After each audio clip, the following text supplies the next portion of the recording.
Hello and welcome to Live Free Wellness from Overwhelm to Ease. Let's get started. So, number one, what are we going to be covering?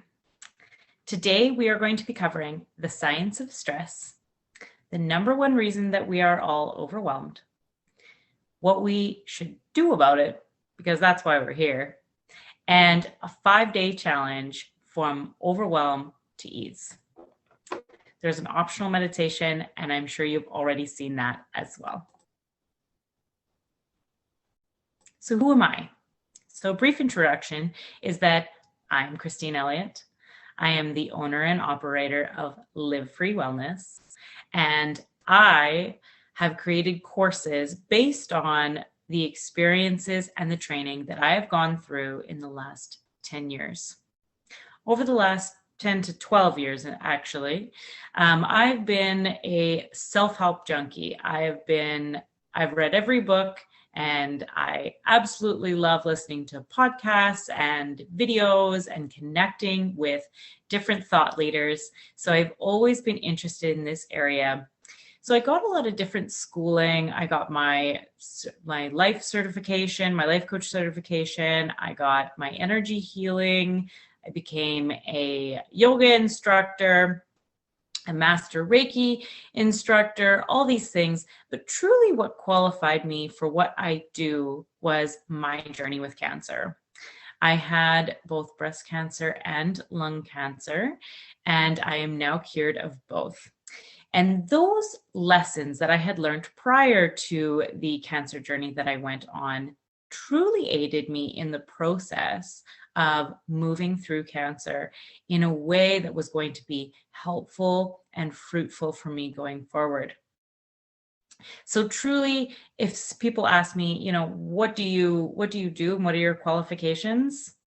I would say disease.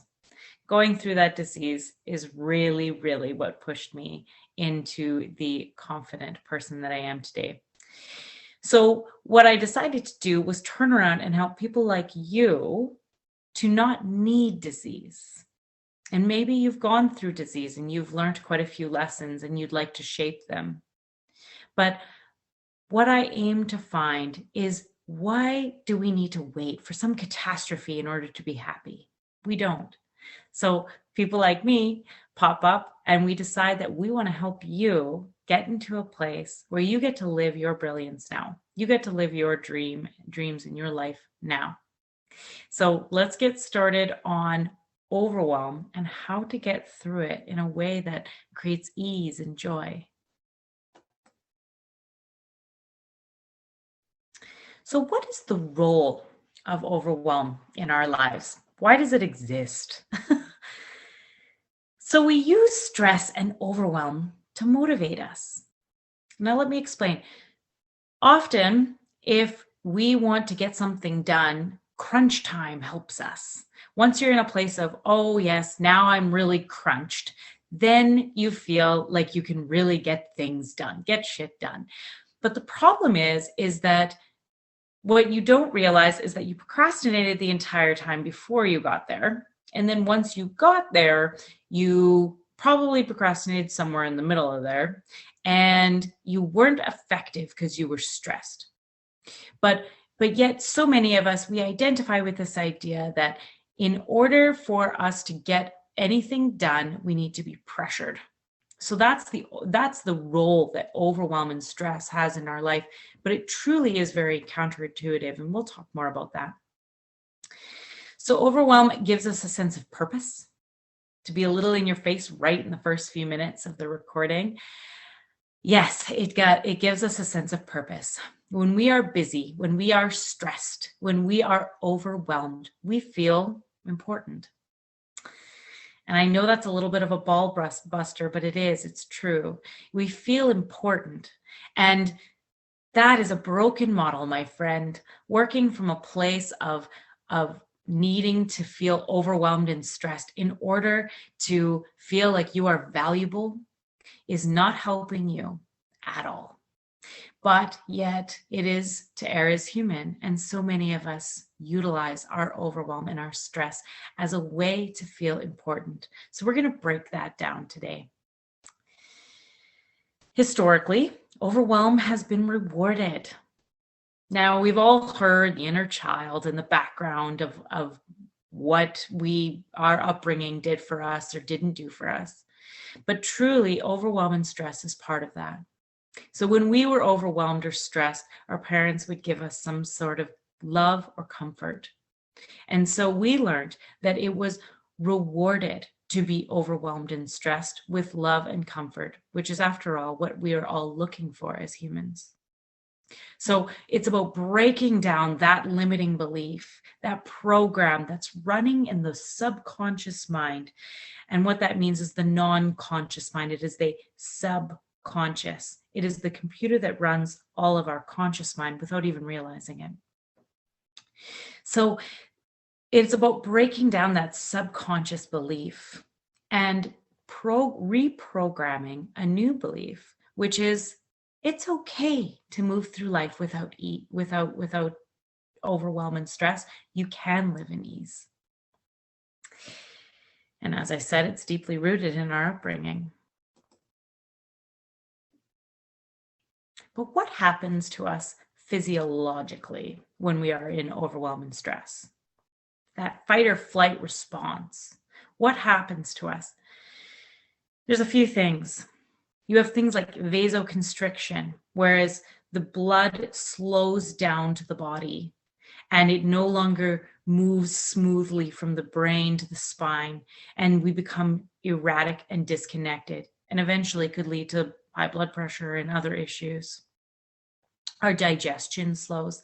So our uptake of nutrients goes down and we are not able to digest properly the things that we are needing to digest as we eat, and can lead to things like weight gain. Our creative centers completely shut down because of erratic brain waves. And what that means in science, what we have observed is that stress creates a disconnect from the heart to the head. The head has all these erratic brain waves, and the heart has all these arrhythmias when we are in a place of stress. And what that does is it shuts down the main line that we need in order to work smoothly, effectively, creatively, in order to see the quickest, fastest, smoothest, smartest way to get to the other side of the thing that we want. But because we're in this state of overwhelm, we do things harder. It lasts longer and we're ineffective. So you see that this utilizing overwhelm in order for us to get shit done is in fact hurting your timeline. It's stretching it. It's making it so that the things that you're doing throughout your day are taking longer. And then obviously that's not something we want.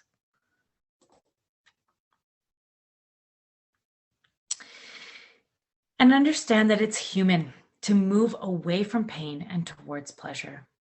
So we do not like to feel overwhelmed. So we shut down and we avoid. We get into that fight or flight response. All of these different physiological things happen, and we become a pleasure-seeking, avoiding organism that is just running and running and running. And again, that is not feeding your productivity now, is it? Now understand that to err is human. This is how we're built. We're built physiologically to move away from pain and towards pleasure. But it is when you begin to master your mindset, it is when you begin to get comfortable with the discomfort and to be able to see it as a friend, or as, at the very least, just an annoying roommate. When that begins to happen for you, that is when you begin to transcend the emotion of overwhelm, and you're no longer the prisoner to that overwhelm.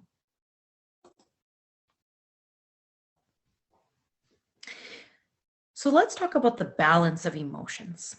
Why do we blow up or avoid? Where does anxiety come from? Where does overwhelm come from? The balance of emotions is very much like this stack of rocks that you see here, with every little piece adding to it in either balance or falling to one way or the other, like a teeter-totter. So because we don't like to feel painful emotions, we tend to push it down or reject it. And those two emotions are creating in us an imbalance. So rather than following the ebb and flow of life, we push it down or reject it. And what happens when you push down the emotion? So you're overwhelmed about your day. You push down the emotion and no, I'm gonna keep going and just stuff it down deep. Is my sister's famous words, stuff it down deep. I don't know about her, but anyway. So you blow up, or maybe you get sick, or maybe you burn out because you're just pushing down the emotion of overwhelm and just moving forward. You never allow yourself to feel that overwhelm. You never allow yourself to move through that emotion or to understand it. Or perhaps you never give yourself rest. You're always in this state of push and push and push, even though your body's telling you that you need to slow down and that you need to feel this overwhelm and get behind the root of it. Why am I so upset? Right? The other thing that people do is they reject it. I'm not rejecting overwhelm. It's not necessary. I'm not going to feel that. I'm just going to think positively. I'm going to think positively, which is this new agey bullshit that a lot of people do. Quit with the thinking positively. To reject a negative emotion is to reject being human. It is part of our physiology to feel sadness, to feel overwhelmed, to feel uncomfortable, to feel discomfort, to feel mad, sad, all of these things. It is also part of our physiology to feel happy and at peace and restful. All of these different things, or in love, all of these different things, they are part of the human experience. And when we reject the half of the experience, which is a huge part, if we reject half of the experience, the negative emotions, then we start to cultivate anxiety. This feeling of like, ooh, I don't want that bad feeling to come back. But because we're resisting it, it persists. This feeling of overwhelm and stress keeps knocking at our door because we are human. And the experience of overwhelm is part of it. And so it is so important to understand that what we resist persists. This was said by Carl Jung. I don't know if I'm pronouncing that right, but and what a beautiful, beautiful sentiment to understand is that what we resist persists. So let's, instead of resisting, let's allow overwhelm to be okay. What if you could allow overwhelm to be okay? We're going to talk a little bit more about that. So why are we overwhelmed? The number one reason we are overwhelmed is because of procrastination, which is a vicious cycle. So we feel the fear of us not getting the thing done. And then we feel the stress of not having enough time in the day. And then we feel worried that we aren't enough or that we are broken somehow. So we procrastinate because we don't want to feel pain. You see what I'm getting at here? So you don't want to feel pain, so you procrastinate. But then you procrastinate, which causes more fear, which causes more stress, which causes more worry. And it becomes a cycle over and over and over again. Procrastination leading to fear, stress, and worry. So you procrastinate more so that you don't feel pain. Do you see? So procrastination is the number one reason that you, my friend, are overwhelmed. And you might say, no, I don't procrastinate. I'm always really busy. Are you? Have you ever put an app on your phone that tracks how much you look at your phone? I can hear all of your brains go, she must be around me all the time. Yeah. Or perhaps you clean, which I mean is at least effective, but you have something to do you really don't want to do, so you clean. That's when your house is cleanest. It's when you're in the middle of midterms or in the middle of a really busy point at work, or you really don't want to make that phone call. That's when your house is the cleanest, right? But again, whether it's cleaning or whether it's spiraling on your phone, which is the more likely, either way, you are procrastinating and you're perpetuating that feeling of fear, stress, and then worry. And I don't want that for you. I don't want you to move on to the other side of this class still procrastinating. The worst part of it all is that when you're procrastinating, then you get into a space of shame. Like, oh my God, I've been on my phone for a long time. Like, I better not tell my husband. Ooh, man, I'll make something up. I'll be like, oh yeah, no, I got really busy today. Yeah, whatever it is.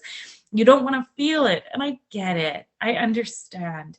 But you feel so much shame because of your ineffectiveness, which leads to more overwhelm, right? Which leads to more procrastination, which leads to more shame, which leads to more procrastination. You see? I don't want that for you.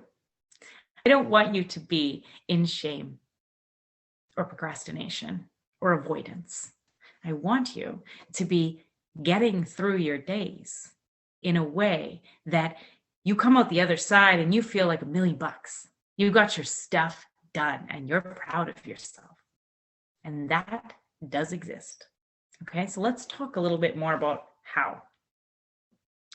So most of us try with willpower, right? So we wake up in the morning and we're like, okay, bootstraps, tie them up real tight. Life's not worth anything unless it's hard, and we get to work and we have this kind of dirty 30s sort of vibe about us. Life's gotta be hard, otherwise it's not worth it. And so we push and we push and we push. But the problem is that willpower is a very limited resource.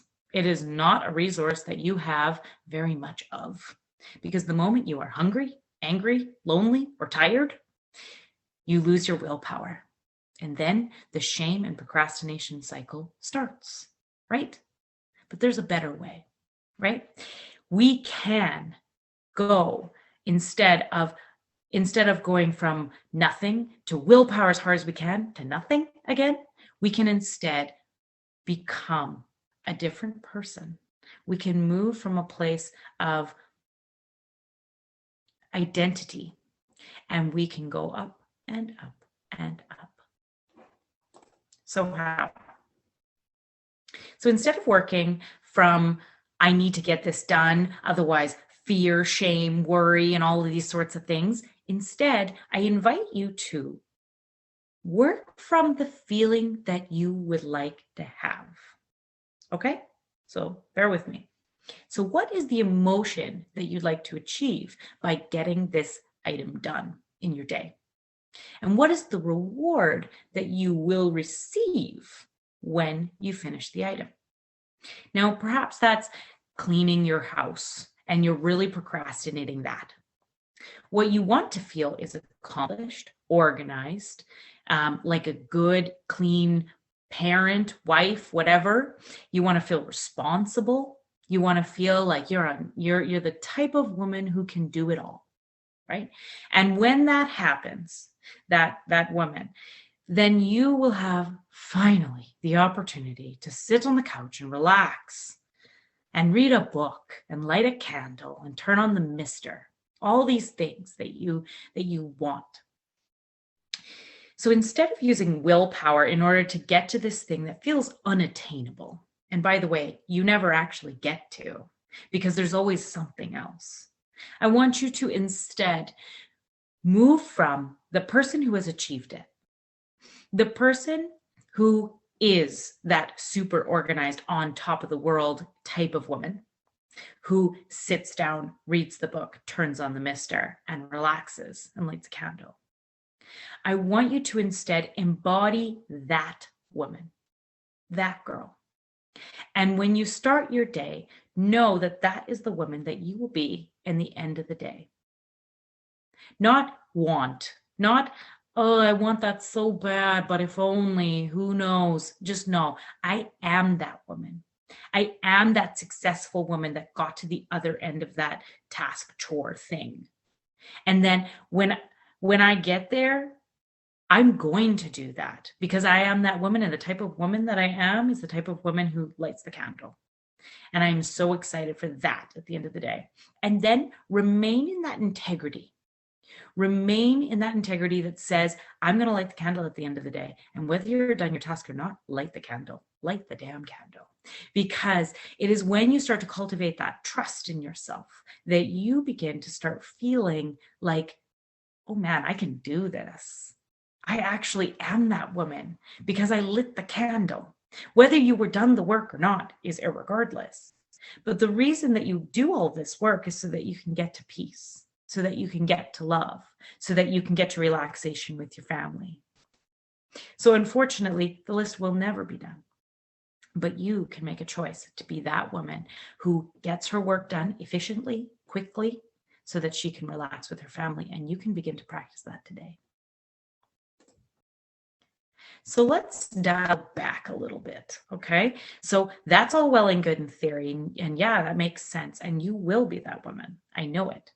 But let's dial back a little bit to where you are right now. And where you are right now is in this shame and procrastination sort of loop that's causing all of these feelings of worry. I want you to instead bring back what we talked about a few slides back about acceptance, about allowing that overwhelm to be okay, so that you can be in a place of resiliency. And then you can make a better choice. So let's talk about that.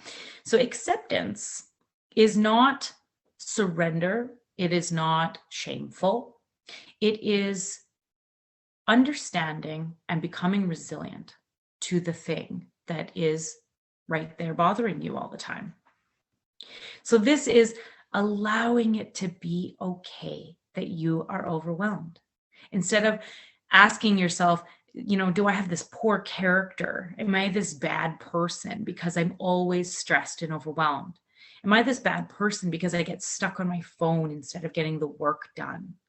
No, you're not a bad person.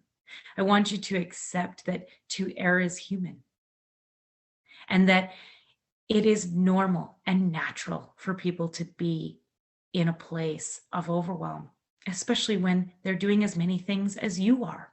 You've got a job and a family or whatever, and lots of people in your space would feel the same. And I invite you to think of yourself as a good friend. And if your good friend came to you and she said, I feel really overwhelmed all the time, and I end up just stuck on my phone, what would you say to your friend? I hope that you would extend some care and attention, and you would say to them, I understand you. But you need to understand, my friend, that you are under a lot of pressure, and it's okay that you're overwhelmed. And perhaps you should set aside some time this weekend, some intentional time to just put all this stuff down. And you should relax a little bit because you're taking on too much. That's what most of us would say to our overwhelmed friend. So why do we tell ourselves that we have this terrible character and that we aren't good people? Because we aren't accepting things, right? So I allow you to accept it. It's okay that you're overwhelmed and that you're not always the best at getting your things done. Resiliency is not the absence of pain. It is instead the respect that pain exists, and then moving on anyway. You wake up in the morning, you feel the discomfort, and you say, hello, discomfort. Hello, overwhelm. Hello, stress. Glad to see you again. I knew I would. But I'm going to get up and I'm going to work anyway. And that is when you start to cultivate a resiliency. And as you start to create a resiliency, you no longer are the prisoner to your emotions. You're no longer following down this rabbit hole all the time of, I feel bad, so I sit down. I feel bad, so I sit down. Like, no, you feel bad and you say, hello, overwhelm. I am the type of woman who gets to the end of this day and turns on my mister. So I'm going to keep going anyway. And that's you making a choice. That's you choosing to transcend your emotion and to no longer be a prisoner to it. It's possible. And how we do that is by continuing to choose it and continuing to choose it, even though it doesn't feel right. It's like the person who jumps on the treadmill every single day, irregardless, no matter what. That is the person who gets to the other end of their fitness goals. And it's the same thing here. You have to wake up every single day. And even though the discomfort tells you to lay back down or sit back down or get on your phone, you have to choose against it over and over and over again. And I've given you lots of action tips to help you with that. So, and as well as a meditation that is going to help you with that as well. That is going to help to reprogram that subconscious mind. Okay? So, no fear. As we begin to surrender, when it is okay, can you imagine that you are no longer in vasoconstriction? You are no longer in low digestive patterns. You are no longer in an uncreative, erratic brain state. You just instead said, hi, overwhelm. I understand you're here. I respect you're here, but I'm going to move on anyway. What would happen? Your body would calm down. Your brain and your heart would begin to move in rhythm again. You would begin to be able to create space to move on and get those things done. You would begin to be able to problem solve in order to think of the best, smartest, fastest, clearest way to get to the other side. And you will begin to be open to action, waking up and saying, hello, overwhelm, I'm going to do it anyway, right? It's in that surrender that we begin to create space that can truly, truly make a difference for us. And that's why I've added the optional meditation for you to choose if you'd like to. It will skyrocket your results because what it's doing is exactly that. It's allowing you to be in a place of surrender. And when you're in a place of surrender and a calm mind, that is when you begin to problem solve. So it is important to realize this, however, is not perfect right away. It takes time. There's a reason I have a 10-week course on this, on basically this subject alone, is because it takes time. But with repetition, it can be done. And I want you to know that you can do it. So, final slides here. Couple of tools for you, and feel free to take a screenshot of this or write them down in your journal if you're taking notes. But if not, never fear. I also have them in all of your action steps, so you will be utilizing all of these tools. Okay. So number one is to prioritize your day, to start to actually get used to the idea of writing a list and then numbering it or writing it in the order that you'd like to do it. So if you don't already do this, it's really, really effective because you're able to know what it is that you need to do today. Then you create a coherence. This is where the meditation comes in. And if you choose not to purchase this meditation, that is your choice. You may be able to find one that is going to calm you before you begin. Or you may have one that you'll already enjoy to use.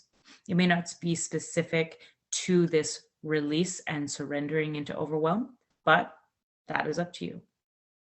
But when you begin your day by calming your mind, and visualizing where you'd like to be by the end of the day, that is when you truly start to get into this more calm state, this more creative state, where this more intelligent state, where you're going to do things quicker and smoother.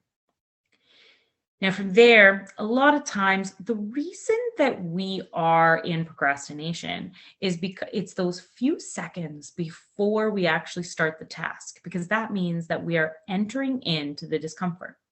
It's the same reason that it took you forever to dial your crush's phone number when you were younger. But then once you dialed it, it started ringing and they picked up on the other end, you were okay. But it was that build-up process that you were like, oh, and you were not ready to dial those numbers. And it's the exact same reason here, is that what's happening here is we get into this place where your mind, your body, and your subconscious programming is telling you, you don't want to do this. It seems uncomfortable. Run. We do like quite a few weeks on this in the course on deprogramming that subconscious mind that says, run, run, run, don't do it. So a tool that you can utilize here is, number one, hide your phone. You got to put it somewhere. You got to turn it off. You got to, put it on silent. I always set it on the shelf over here when I need to get some work done, and I put it on silent because I need to get some work done. That's how I got this class done. Another option is setting a timer on your phone, on the microwave, somewhere. Set a timer and say, for 1 hour, I will not touch my phone and I will just do this work. And set your timer, hit start. And then in those last few seconds, if you're still finding yourself procrastinating, use the Mel Robbins 5, 4, 3, 2, 1 technique, which is 5, 4, 3, 2, 1, go. And whether or not you're ready at 1, just go. Jump out of bed, do the thing, right? Get started. That's in your action steps, okay? So don't worry. And the last one is, a lot of the times, because of that moving away from pain and towards pleasure sort of response that we have as humans, it's a really good idea to distract your mind. Have you ever noticed that when you're on the phone with someone, ideally with headphones on so you can actually get work done, if you're on the phone with someone, you can fold the laundry, do the dishes, clean the house and everything like that, and you look back and you're like, wow, I got a lot done today. You didn't even realize it because your brain wasn't screaming at you to slow down and to stop, because you were distracted. So this is an awesome tool for things and tasks that you don't want to do.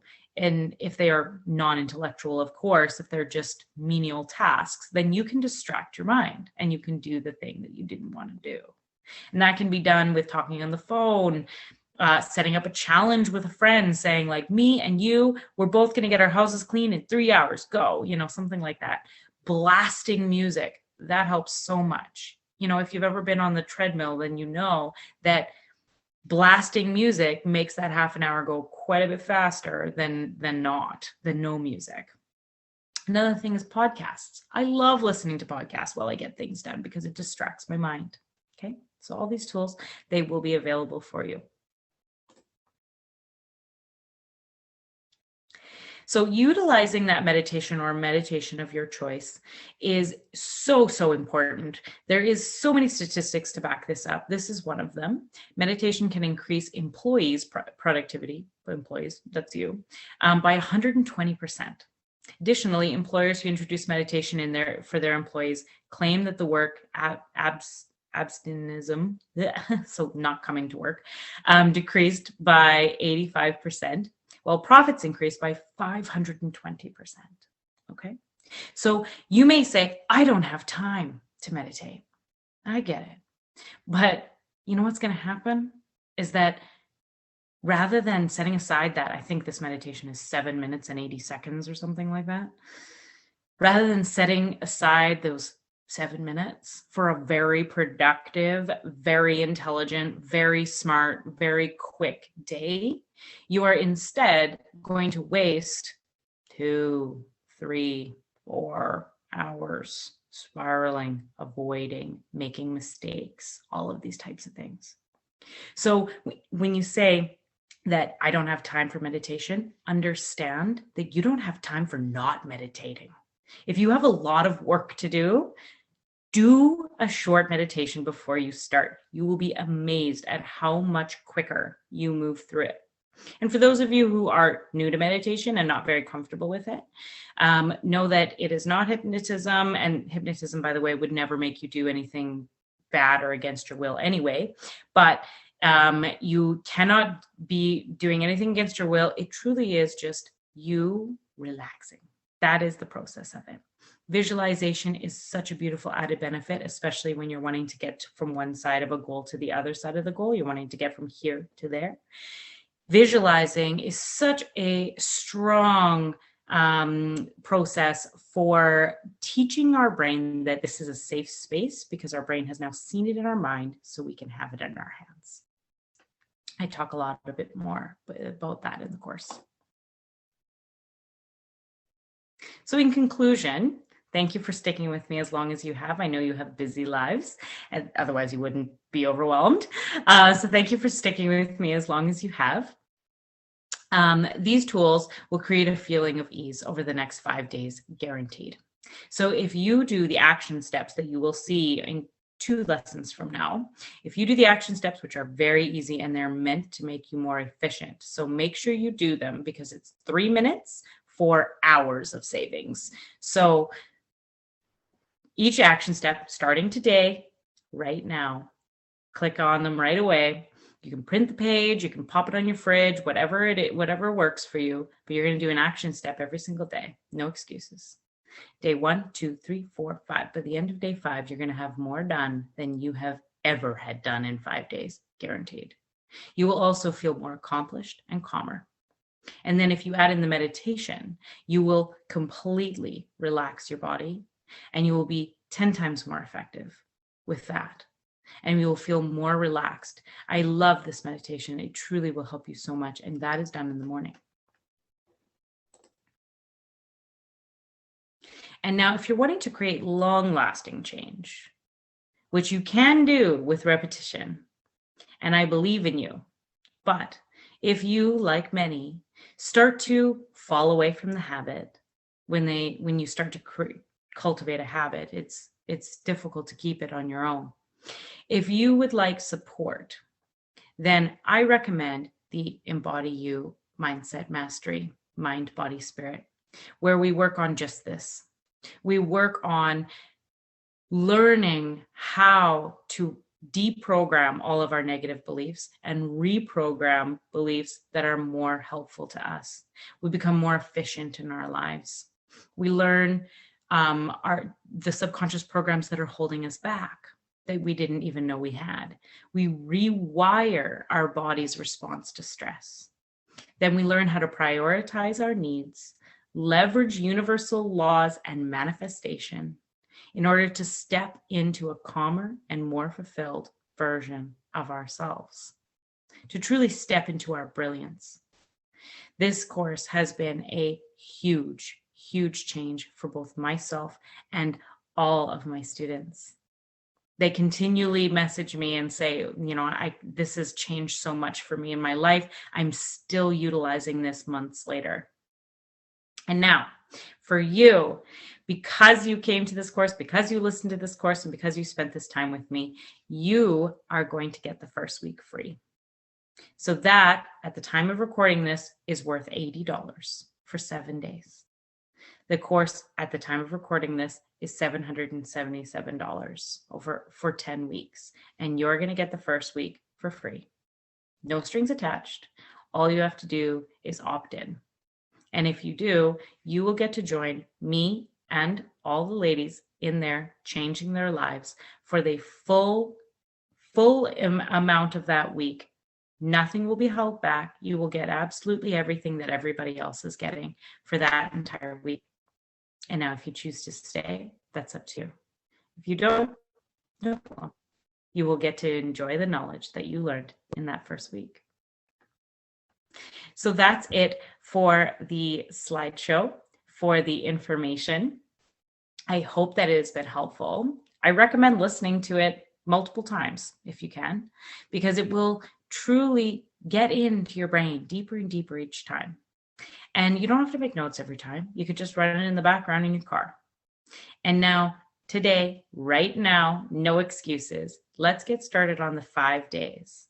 All 5 of those days are going to bring you from here to there. At the end of these 5 days, you are going to feel more calm, more at ease, and more effective. And if you do not purchase the meditation, no problem. But make sure you're doing a meditation every morning. Okay? So whatever works for you. If you can spare the $11, then it is going to be hugely instrumental. Okay? I'm so excited for you. I know this is going to be really big.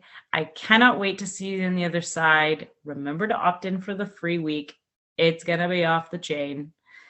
And I've also included some free resources for you. I have included some paid resources for you, ways that you can keep connecting with me. There is lots of support still, so keep clicking throughout the entire course all the way to the end so that you can see all the different things that I have for you, and be well and embody your brilliance.